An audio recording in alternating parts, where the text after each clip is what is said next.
मेरा बहुत बुरा समय चल रहा है। 2 वक्त के खाने का इंतजाम करना भी मेरे लिए मुश्किल होता जा रहा है।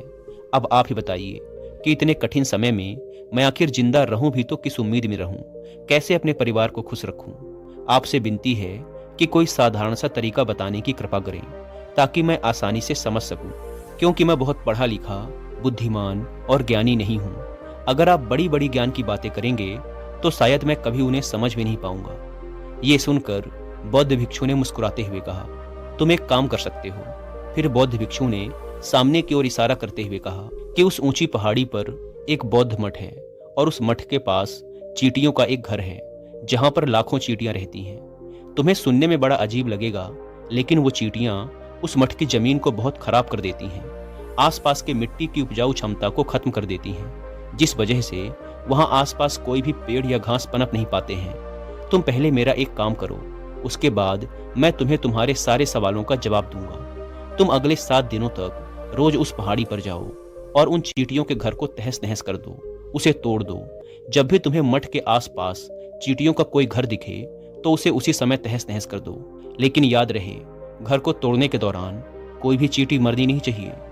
बौद्ध भिक्षु की इन बातों को समझने का प्रयास करते हुए वह आदमी वहां से चला गया। शायद उसे कुछ समझ नहीं आ रहा था कि बौद्ध भिक्षु उससे ऐसा क्यों करवा रहे हैं। वो मन ही मन सोचता जा रहा था कि बौद्ध भिक्षु तो उन चींटियों पर अन्याय कर रहे हैं, उनका घर तुड़वा रहे हैं, उनका नुकसान करवा रहे हैं। आखिर कौन महात्मा ऐसा तुच्छ कार्य करेगा? लेकिन फिर भी वह बौद्ध भिक्षु की बातों को मानते हुए अगले दिन से ही पहाड़ी पर जाना शुरू कर देता है।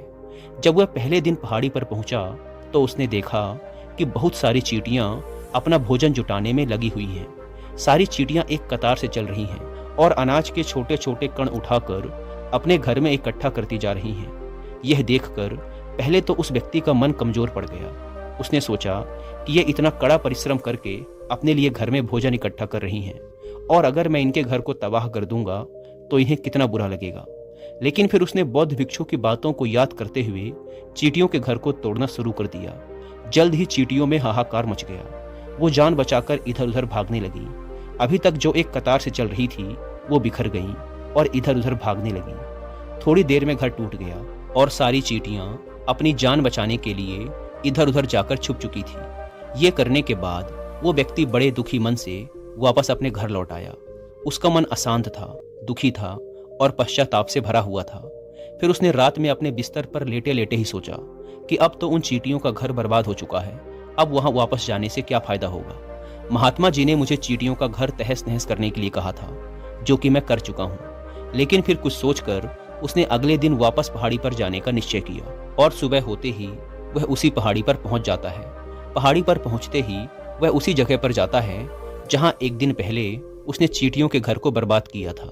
लेकिन वह यह देखकर चौंक जाता है कि चींटियों ने फिर से अपना घर उसी जगह पर बना लिया था और अब वो फिर से अपने घर के लिए सामान इकट्ठा करने के काम में लगी हुई थी।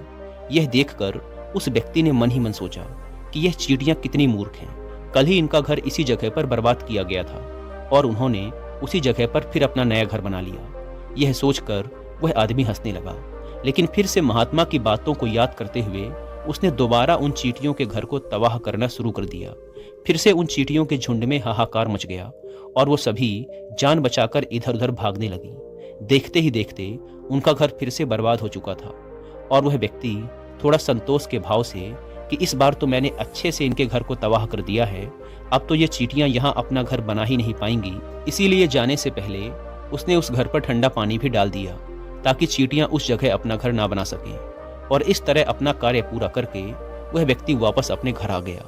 आज रात बिस्तर में लेटे लेटे वह व्यक्ति फिर से यही सोच रहा था कि क्या महात्मा ये सही काम करवा रहे हैं? क्या किसी का घर बर्बाद करवाना किसी सिद्ध पुरुष को शोभा देता है? और क्या होगा अगर वो महात्मा कोई सिद्ध पुरुष ही ना हो? कहीं वो मुझे मूर्ख तो नहीं बना रहे? लेकिन फिर उसने निश्चय किया कि पहले मैं अपने काम को पूरा कर लेता हूँ, उसके बाद ही पता चलेगा कि वो महात्मा मुझसे ऐसा क्यों करवा रहे थे और वो कोई सिद्ध पुरुष है भी या नहीं। और यही सोचकर वो व्यक्ति रात में सो जाता है। अगले दिन सुबह उठकर वह व्यक्ति फिर उसी पहाड़ी की तरफ चला जाता है। पहाड़ी पर पहुंचकर वह उसी जगह पर जाता है जहां पर उसने चींटियों के घर को तोड़कर उस पर ठंडा पानी डाल दिया था और वह यह देखकर खुश हो जाता है कि वहां पर कोई भी घर नहीं था। सारी चींटियां वहां से भाग चुकी थी। तो उसने सोचा कि अब मेरा रोज रोज आने का क्या मतलब, क्योंकि चींटियां तो अब इस स्थान को छोड़कर जा चुकी हैं, लेकिन बौद्ध भिक्षु ने मुझे 7 दिनों तक रोज आने के लिए कहा था और आज तो बस तीसरा ही दिन है, तो बाकी के 4 दिनों तक यहाँ आने से क्या फायदा होगा। यही सोचकर उसने निर्णय लिया कि यहाँ से वह सीधा उन्हीं बौद्ध भिक्षु के पास जाएगा और वहां पहुंचकर उन्हें सारी कहानी बता देगा। जब वह वापस मुड़कर उस पहाड़ी से उन बौद्ध भिक्षु की कुटिया की तरफ जाने लगा, तभी अचानक उसकी नजर एक और घर पर पड़ी, जो कि चींटियों का उन्हीं चींटियों ने ही बनाया था और अब वह चींटियां नए घर में वास कर चुकी थी। यह नया घर उनके पुराने घर से थोड़ी ही दूरी पर था। जब उस व्यक्ति की नजर उस घर पर पड़ी तो उसने सोचा कि शायद महात्मा को पता था कि ये चींटियां एक घर टूटने के बाद मठ के आसपास ही दूसरा घर बना लेंगी, इसीलिए उन्होंने मुझे 7 दिनों तक लगातार आने के लिए कहा था। और यह सोचकर वह उन चींटियों का नया घर तोड़ने पहुंच जाता है। जब वह वहां पहुंचा तो चींटियां उसी तरह अपने काम में लगी हुई थी। वो अपने लिए खाना इकट्ठा कर रही थी और अपने नए घर में जमा कर रही थी।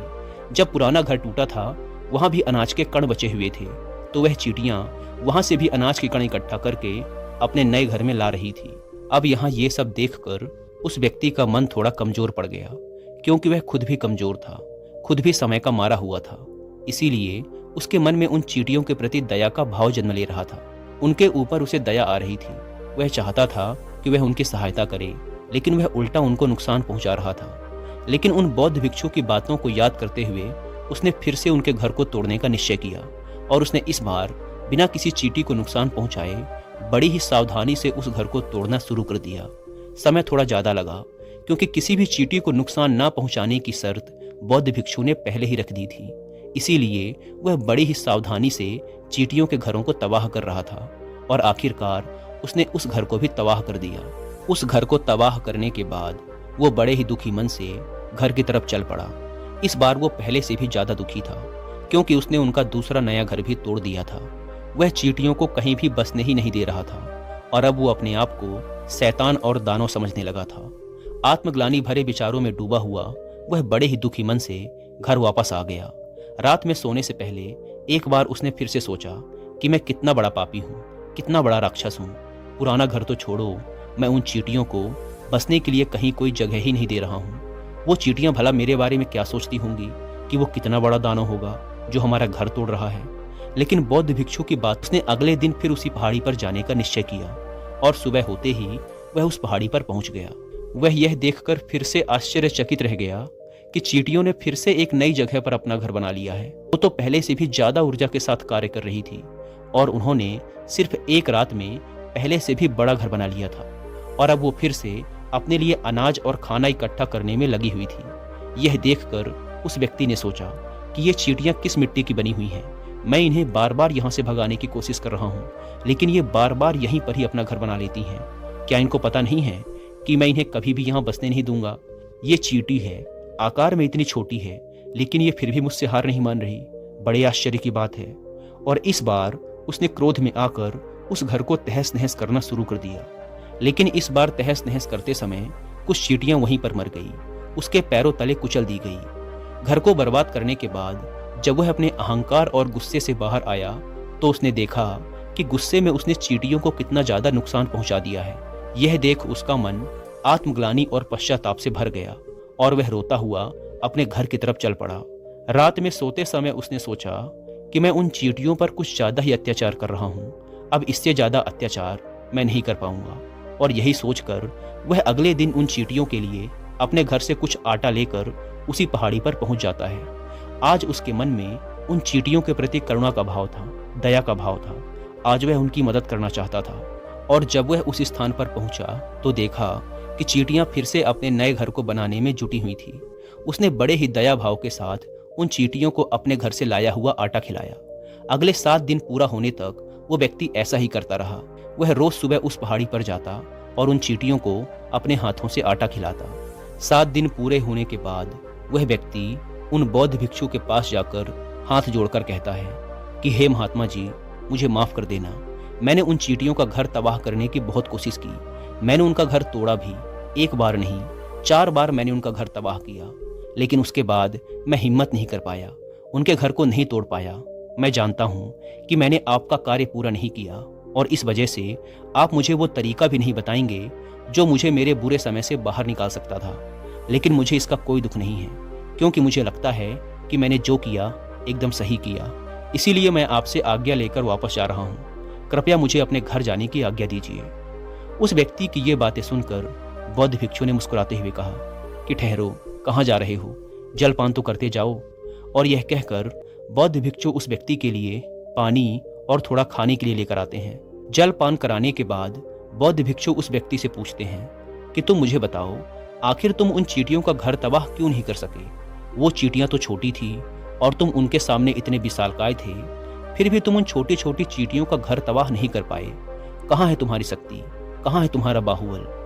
इस प्रश्न का उत्तर देते हुए उस व्यक्ति ने कहा कि हे महात्मा, मैंने उन चींटियों का घर तबाह कर दिया था, बार बार किया था। एक बार तो क्रोध में आकर मैंने उन चींटियों को भी चोट पहुंचा दी थी, लेकिन जिस दिन मैंने उनको चोट पहुंचाई उसी दिन मुझे लगा कि आखिर मैं इन बेजुबानों को क्यों नुकसान पहुंचा रहा हूं, क्यों इतनी क्षति पहुंचा रहा हूं। और उसी दिन से मैंने उनको नुकसान पहुंचाने की बजाय उनकी मदद करनी शुरू कर दी। यह सुनकर उन बौद्ध भिक्षु ने कहा कि यही तो सीखने की बात है। एक छोटी सी चींटी हमें जीवन का बहुत बड़ा संदेश दे जाती है। मैंने तुम्हें उन चींटियों का घर तबाह करने के लिए नहीं भेजा था, मैंने तुम्हें भेजा था ताकि तुम उन चींटियों से कुछ सीख ले सको। तुम्हें उन चींटियों से क्या सीखने को मिला? क्या तुम मुझे बता सकते हो? ये सुनकर उस व्यक्ति ने पूरी घटना बौद्ध भिक्षु को सुना दी। पूरी घटना को ध्यान से सुनने के बाद बौद्ध भिक्षु ने मुस्कुराते हुए कहा कि पहली सीख जो तुम उन चींटियों से ले सकते थे वो ये है कि कितनी ही बार तुमने उनके घर को तोड़ने की कोशिश की, कितनी ही बार प्रयास किया कि उनके घर तबाह हो जाएं, लेकिन वो हर बार अपना नया घर बना लेती थी। उन्होंने कभी भी हार नहीं मानी। अगर वो हार मान लेती तो वो चिड़ियां तुम्हें उस जगह पर दोबारा नहीं मिलती। जीवन कार्यशीलता का नाम है, लेकिन हम मनुष्य एक दो बार सफलता मिलने पर ही टूट जाते हैं, हार मान लेते हैं और फिर प्रयास करना ही बंद कर देते हैं। यहाँ तक कि कुछ लोग तो अपनी जिंदगी को खत्म करने पर ही उतारू हो जाते हैं। लेकिन जानवरों में तुमने एक बात देखी होगी कि वो अपना जीवन खुद से कभी खत्म कर ही नहीं सकते। तुमने कभी नहीं सुना होगा कि किसी जानवर ने आत्महत्या कर ली, चाहे वो जानवर कितना भी भूखा क्यों ना हो, कितना ही दुखी क्यों ना हो, लेकिन वो अपने जीवन के लिए हमेशा संघर्ष करता रहता है। इसके विपरीत कुछ लोग एक दो बार हताश होने के बाद ही अपना जीवन खत्म करने की कोशिश करने लगते हैं। जीवन तो कर्मशीलता है, कर्म करते रहने का नाम है। जीवन के पश्चात मृत्यु आखिरी विश्राम है, परम विश्राम है। इसीलिए मृत्यु से पहले कर्म करना कभी मत छोड़ना, क्योंकि मृत्यु के पश्चात तो तुम परम विश्राम में चले ही जाओगे। तो उससे पहले अपना कर्म करना क्यों छोड़ रहे हो? क्यों दुखी हो रहे हो? अगर तुम्हारा एक घर टूट गया है तो दूसरा घर बनाने का प्रयास करो, कोशिश करते रहो, क्योंकि कोशिश करने वालों की कभी हार नहीं होती। ये तुम उन नन्ही चींटियों से सीख चुके हो। वो चींटियां देखने में तुमसे कितनी छोटी हैं, लेकिन उनका मन तुम्हारे मन से इतना मजबूत है, इतना विशाल है, इतना दृढ़ संकल्पित है कि इतनी बार घर टूटने पर भी उन्होंने कभी हार नहीं मानी। दूसरी सीख ये है कि जब भी हमारे जीवन में बुरा समय आता है तो हमें लगने लगता है कि ये बुरा समय कभी नहीं जाएगा, ये समय मेरे जीवन को बर्बाद कर देगा, मुझे आगे नहीं बढ़ने देगा। और अपने इन्हीं ख्यालों से, इन्हीं विचारों से, जिसका असलियत में कोई भी अस्तित्व नहीं है, वो सिर्फ एक नकारात्मक विचार है, और यही विचार हमारे मन को दुखी रखने लगता है और इसीलिए फिर हम प्रयास करना भी छोड़ देते हैं। लेकिन तुम खुद सोचो कि बार बार प्रकृति हमें नुकसान पहुंचाएगी, क्षति पहुंचाएगी, लेकिन कब तक पहुंचाएगी? यदि हम बार बार उठ के फिर से नया प्रयास करते रहेंगे तो प्रकृति भी हमारे सामने घुटने टेक देगी और वो भी एक दिन हमारे ऊपर मेहरबान हो जाएगी, दयावान हो जाएगी, और वो हमें वो सब कुछ देने लगेगी जिसकी हमने कभी कामना की थी। तुमने स्वयं देखा कि तुम उन चींटियों को तबाह करने के लिए पहुंचे थे, लेकिन बाद में तुम ही उन चींटियों को अनाज और आटा देने लगे। तुम ही उन चींटियों पर दयावान हो गए। क्यों हुए? क्योंकि तुमने देखा कि वो चींटियां हार ही नहीं मान रही हैं। इसी तरह अगर तुम भी अपने जीवन में कभी हार नहीं मानोगे तो एक न एक दिन ये प्रकृति तुम्हें वो सब कुछ देगी जो तुम अपने जीवन में पाना चाहते थे। इसीलिए ये दो सीख हमेशा याद रखना। पहली कि जीवन कर्मशीलता का नाम है, और दूसरी कि एक न एक दिन प्रकृति तुम्हें तुम्हारे अच्छे कर्मों का फल जरूर देगी। दोस्तों, उम्मीद है कि आपको यह वीडियो पसंद आई होगी, और अगर वीडियो पसंद आई तो वीडियो को लाइक और चैनल को सब्सक्राइब जरूर करें। धन्यवाद।